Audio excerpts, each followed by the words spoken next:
Coucou mes étoiles du Mbam et d'ailleurs, bonjour. Comment vous allez ce matin? Je vous espère tous bien parce que de mon côté, je vais très bien par la grâce de Dieu. Je suis debout et je rends grâce à Dieu pour cela. Alors, aujourd'hui, je suis dans le continent, dans la planète, dans la galaxie avec un sujet concernant deux diaspora de la galaxie. D'abord, je vais aller prendre les bénédictions du côté de mes ancêtres dans l'Ombam. Voyembe, Orole Cheche, Noba Foyoga, Baba Oli Hobese, Wemba Pimon, Ganyu Bedigye O, Mamado, Mama Anna, Ganyu Bedigye. Je salue Rachel au passage, Victorine au passage, aussi du côté de Tiank, Rachel du côté de Yaoundé. Je salue ici aussi mes ancêtres du côté d'Ossim. Nouma Huanyue, Nouma Huyuke, Nouma Huanyue, Nouma Huyuke. Voilà, c'est un peu ça. Je reviens du côté de Bafia, Wakesen, ça c'est du côté de Ngoro, je pense, Wakosen, du côté de Ndiki, Onaya. Voilà, j'espère que vous allez bien de ce côté-là. Alors, pour ceux qui ne me connaissent pas encore, moi je suis l'étoile du Mbam. Je suis du centre, du département du Mbam et Inobo, de l'arrondissement de Bokito et du village Bakwa. Donc je suis là pour vous partager les buzz chauds, les japap chauds de la toile, que ce soit du côté de la Côte d'Ivoire, du Cameroun et bien d'ailleurs, je suis là pour vous partager cela. Et aussi parler des faits divers de la société et bien d'autres. Donc aujourd'hui, je vais parler d'un problème qui se passe du côté de la diaspora. Et non seulement du côté de la diaspora, hein, parce qu'aujourd'hui, il est devenu difficile d'aider quelqu'un. Parce que bien qu'on veuille aider, des personnes qu'on aide parfois se transforment en autre chose. Quand ils veulent de l'aide, ils se présentent comme des anges. Voilà, et une fois qu'on les a tendu la main, ils veulent prendre tout le bras. Je vais parler ici de deux consoeurs. Les personnes de Lorraine Mengue, voilà, c'est une sœur de la diaspora du côté de la France, hein. Et une autre sœur aussi qui s'appelle Coco Lago, que beaucoup la connaissent hein, par ces litiges qu'elle a eu dernièrement avec Lady Ponce, notre icône de la musique camerounaise. Il y a eu beaucoup de choses que cette Coco Lago a racontées en la personne de Lady Ponce. Et Lady Ponce était toujours restée silencieuse, elle ne répondait pas parce que cela n'allait pas avec ce qu'elle représente, avec l'image qu'elle représente pour notre culture camerounaise. Elle a donc laissé Coco tout le temps la dénigrer, la rabaisser, même quand elle devait passer son concert en France du côté de... C'était encore où là? Bref, son dernier concert qu'elle a fait, elle a rempli la salle du côté de Paris là-bas. Et cette Coco Lago ne faisait que parler mal d'elle, alors que cette Lady Ponce lui avait tendu la main. Elle lui avait tendu la main. Et c'est comme ça que cette Coco a remercié Lady Ponce en la traitant de tous les noms d'oiseaux. Et voilà, Lady Ponce est toujours restée tranquille. Et apparemment, Dieu est en train de faire le palable de Lady Ponce. C'est-à-dire qu'il est en train de montrer le vrai visage maintenant de qui est cette Coco Lago. Coco Lago, paraît-il que une autre sœur lui a tendu la main à la personne de Mengue, Lorraine Mengue, qui lui a tendu la main. elle lui a donné un de ses appartements là-bas du côté de France, où elle avait tout à sa portée, hein. Tout à sa portée.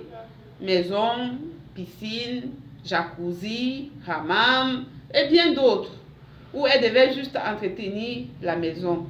Vous savez, souvent quand tu es en France, bon, quand tu es à l'étranger par exemple, et que tu as la chance d'avoir les moyens, parfois ces moyens-là, tu ne peux pas tous les occuper. Par exemple, si tu as des domiciles, plusieurs domiciles, peut-être tu as un domicile où tu peux passer des vacances de temps en temps et que tu ne veux pas mettre cela en location, il peut arriver que tu préfères fermer la maison et quand tu dois aller en vacances, tu prends des agents d'entretien qui vont aller faire le ménage et puis tu passes tes vacances tranquillo, quoi.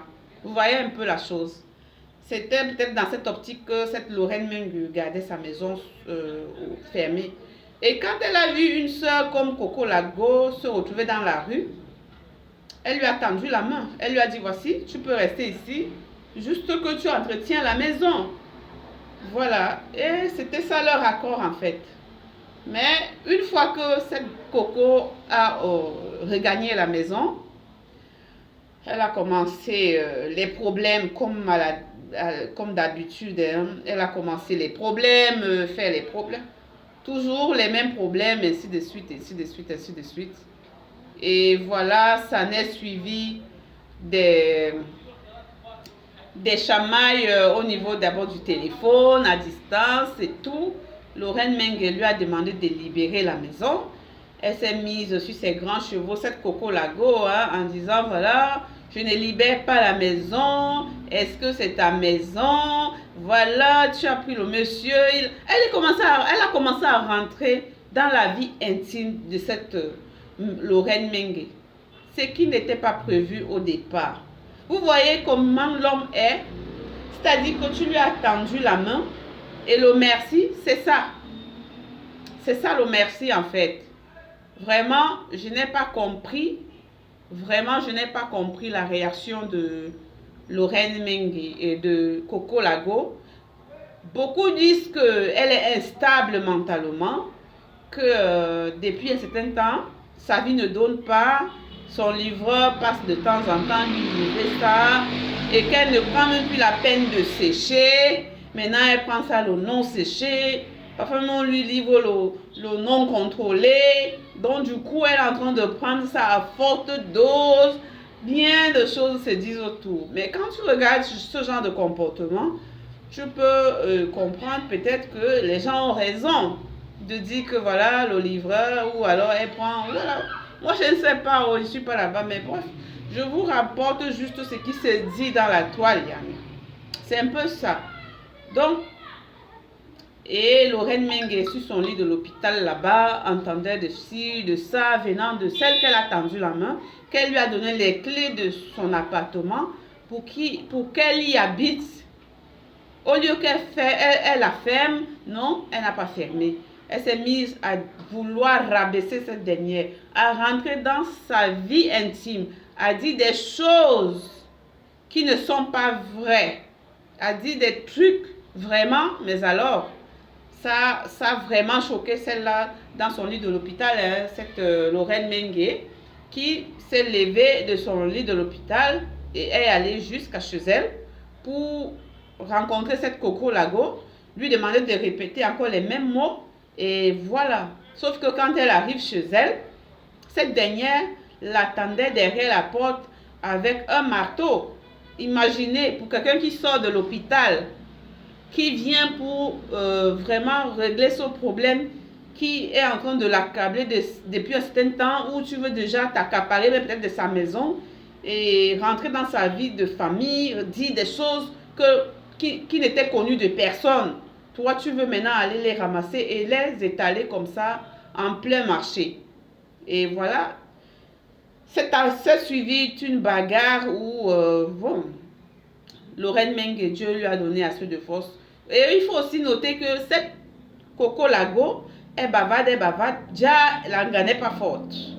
Elle n'a aucune force en elle, rien. Tout pour elle, c'est de bavarder. Bavarder, aller comme un chien en longueur de journée. Et il a fallu que Lorraine Meng arrive chez elle. Pour quelqu'un qui sort de l'hôpital, qui sort d'une opération même, tu es incapable de tenir tête à tête avec elle. On l'a rossée, on l'a mise au sol, on l'a bien tabassée. C'est dans son sol là qu'elle commence à appeler la police. Je vais appeler la police.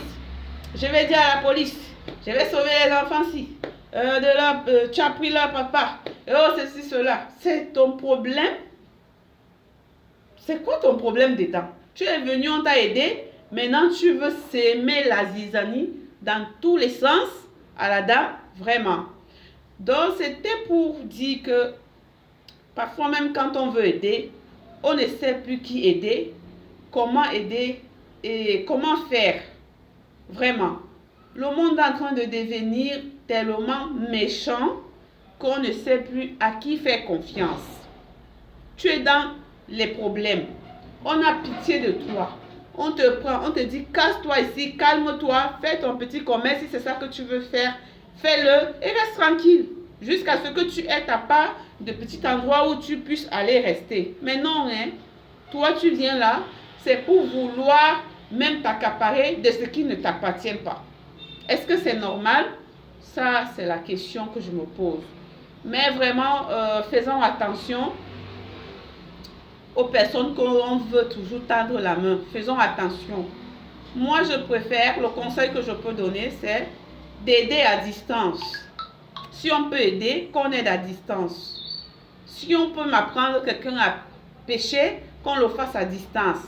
Parce que quand ça devient que corps à corps, proche là, la personne cherche à rentrer dans ta vie pour te salir. Toi qui avais une vie propre, tranquille hier, aujourd'hui, ta vie devient étalée au marché mondial. Vous voyez un peu, ça, c'est ça la bêtise de l'histoire en fait.